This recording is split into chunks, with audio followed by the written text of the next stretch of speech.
সেই বুখারীর বর্ণনা, লাম্মা খালাকাল্লাহু আদামা আলা সূরাতিহি ওয়া কানা তুলুহু 60 যিরাআন।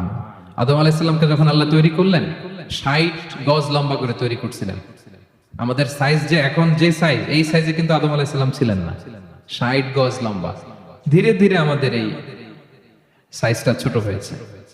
তো সৃষ্টির পরই আল্লাহ তাআলা আদম আলাইহিস সালামকে বললেন, সাল্লিমা আলা উলাইকান নাফার, হে আদম যাও, তুমি এই ফেরেশতাদের একদল বসে থাকা দলকে তুমি যে সালাম দাও, এবং তারা যে উত্তর দিবে এটাই হবে তোমার বংশধরের পৃথিবীতে অভিবাদন পদ্ধতি। তো তিনি যে বললেন আসসালামু আলাইকুম, ফেরেশতারা উত্তর দিল ওয়া আলাইকাস সালাম ওয়া রাহমাতুল্লাহ।